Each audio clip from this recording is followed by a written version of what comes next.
নমস্কার বন্ধুরা, শুভজিৎ শর্টস চ্যানেলে তোমাদের স্বাগত। বন্ধুরা, আমরা সবাই জানি ভগবান শ্রীকৃষ্ণ হলো বিশ্ব ব্রহ্মাণ্ডের মালিক, কিন্তু তার কৃপা পাওয়ার জন্য আমরা সকলেই শ্রীকৃষ্ণের চরণে আমরা ফুল অর্পণ করি, কিন্তু আমাদের কাছে তাকে দেওয়ার মতো কিছুই নেই। এই সমগ্র সংসারে সবই তার, কিন্তু তাকে দেওয়ার মতন কি আছে আমাদের?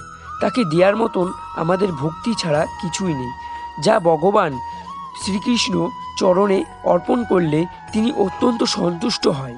কিন্তু পুজো করার সময় আমরা কিছু ভুল করে ফেলি। সেগুলো কি কি?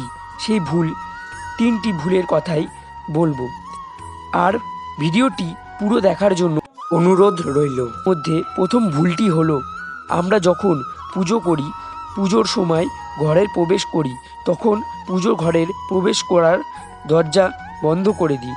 অনেকেই আছে এমন, যখন পুজো করে ঘরের সম্মুখে যে দরজা আছে সেই দরজাটা বন্ধ করে দেয়। আমরা দরজাটা বন্ধ রাখি কারণ যাতে কেউ প্রবেশ করতে পারে না, যেমন কোনো কুকুর বিড়াল যাতে প্রবেশ করতে না পারে। কিন্তু এটি একটি ভুল, এটি করা একদমই উচিত নয়।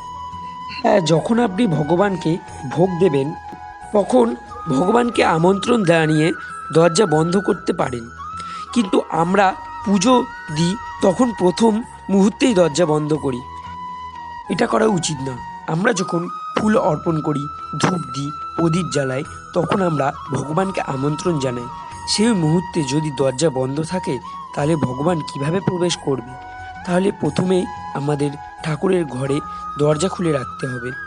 দ্বিতীয় যে কথাটি, সেটি হলো পুজো করার সময় লক্ষ্য রাখবেন যেন ভুলেও দরজার সামনে কখনো জুতো রাখবেন না। পুজো করার সময় এই কথাটি মনে রাখবেন, এতে ভগবান অসন্তুষ্ট হয়।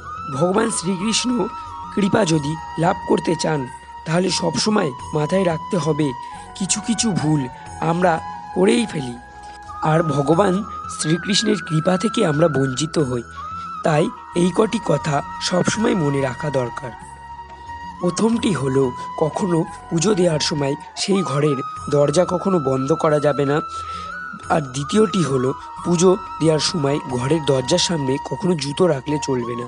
আর তৃতীয়টি হলো, পুজো দেওয়ার পর ভগবানের থেকে কিছু চান, তার আগে এটি করা দরকার, সেটি হলো ভগবানের কাছে ক্ষমা চাওয়া দরকার। আমরা জেনে বুঝে না বুঝে অনেক ভুল করে ফেলি। ভগবান সবই জানে, কারণ তার অন্তর্দৃষ্টি থেকে আমরা কখনোই সরে থাকতে পারি না।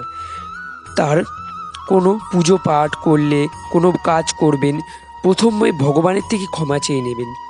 এই কাজ যদি আপনি কখনো ভুল ত্রুটি করেন তাহলে অবশ্যই ভগবান আমাকে ক্ষমা করে দেবেন। এই তিনটি কথা পুজো করে সময় অবশ্যই মেনে চলবেন। কেন, আমরা প্রত্যেকেই প্রায় এই ভুলটি করে থাকি। এগুলি মেনে চলেই ভগবান শ্রীকৃষ্ণের আপনার ওপর কৃপা হবে।